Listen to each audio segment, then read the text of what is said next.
Well, developments in the aviation sector is still our focus this morning, and we're now joined by Olumide Ohunayo. He's, an aviation analyst and, an expert in that sector. Good morning, and thanks for joining us. You've listened to two officials, government officials, so to speak, one head of an agency fighting corruption, and of course the minister of that particular sector. Let's start with the comments by the minister. He did also talk about the imbroglio between the licensed agents, customs agents, and the customs, and what exactly is happening to those that have their goods delayed at the shed there. What do you know about what transpired? Because he did say, well, they took laws into their hands. I think it's an inferno waiting to happen before. An inferno? Yes, because when you look at that place, it's always rowdy. It does not show that there's no sign that it has met the times. What happens in the industry now? I mean, where almost everything is now on technology. You see, it's a rowdy place, a lot of people. So I think FAAN and NCAA need to go back and start to do some regulations concerning the personnel and the organizations that run those agencies, the agent companies there. I'm not surprised it got to the point whereby there was resistance from the agents. What they've been doing before, and now maybe they see that something's trying to change, and they come up with this resistance factor. But I think what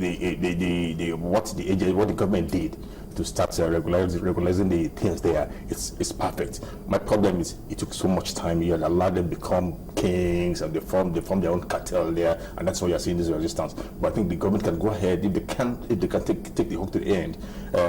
Ensure they bring out gets things completely clear there, and it is best for all. Because right now what you see there is that we have a lot of people loitering around the place, and what happens, cargoes get missing, cargoes are cleared not properly, things move out and moving without proper security concerns. We're in a situation whereby you need to have things under control. Presently, before now, it wasn't under the control. So you think that government action on that particular matter was the right action? Oh yes. I just hope it's not personalized. But if it's meant for the generality of the industry, probably it was a perfect action. Don't you think some of the government agents, because there are government agencies that have been in that area for a while, as in monitoring or whatever, were they also complicit in the chaotic situation that used to be? Everybody was involved. Everybody was involved. It was total chaos there. It was total chaos. And even when they tried to change the building and repaint the old place, it did not reflect in the processes and procedure there.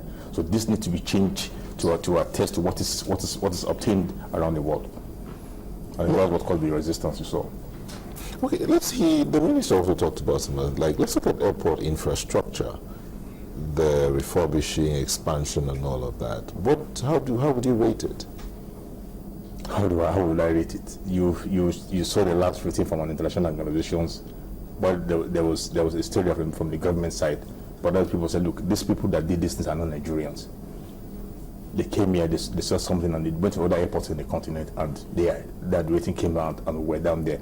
They've been trying every day to defend, and I think the minister was a bit truthful to himself about 2 days ago when I read some things in the papers where he said, well, yes, they've seen the ratings, and because of what he has seen in the ratings, he has done his own personal investigation and found out that he needs to do a lot of things about the infrastructure on ground. My problem is not the result of the rating, because it's not fallacy. That is what is on ground. What rating are you referring to? Is it the one that says that the people sleep at the airport? Well, right now, we keep fighting, we keep saying we want an airport that will be the hub of the region. And for you to have a hub, you must have that transit area for passengers to stay over, to connect their flight. Even if you miss your flight, you can stay around the airport vicinity and take the next flight. That is not obtainable right here.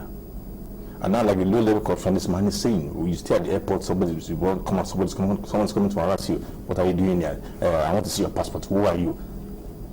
all those questions lead to bringing us into, oh, sorry, I'm waiting for a flight, I'm going to travel the next day. So if we could correct all those things, probably that rating would go up. No, usually those security agencies are doing their legitimate duty. We also know that we have this cultural factor here, but when one person is traveling, you find a lot of people accompanying the person, and as you well know, our infrastructure is quite small. So would you say that the security officers shouldn't check to see, and in this day of, will I say, terrorism, is it not quite right that they ask people, you know, whether or not they actually have legitimate business at the airport? I quite said that, but if you notice, I started with the transit area. A transit passenger is not somebody that comes to the open, to the airport lounge. It will be someone who will be sitting in any of the terminal rooms waiting for the next flight. And you know, when you're in such places, you probably just want to relax.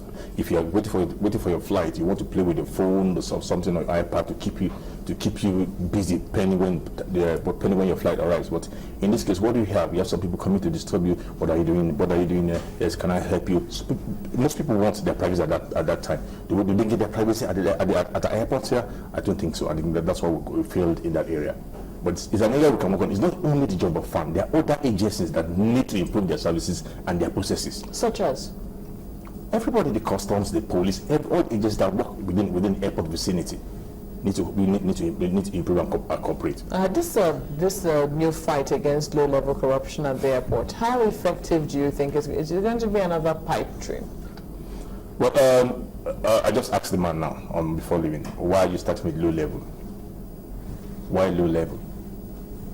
Right now we are indebted due to the renovation that is not being commended outside the country, and this renovation was never advertised. There was no open bidding, but now the debts are all over. Now you cannot even complete some of the airports because you don't have the funds to continue. Now, instead of looking at the Nigerian passengers, looking at me and you to pay through our tickets by 1,000 naira, now that we're talking about putting a development levy for each ticket, why didn't you go back first and go and check what those rates, what the contracts giving for those renovations, were they appropriate?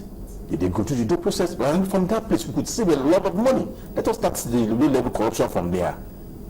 Let us start from the contract given for those airport terminals. Let us start from the agencies themselves, because we have people who are giving us contracts. We have roadside concessions who are still in the industry that has cost so much pain to Nigerians.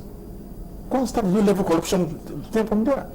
Agencies and personnel have expanded in all the agencies. I don't know how Mr. Chidoka wants to achieve the GDP he wants, that he wants the aviation to contribute money.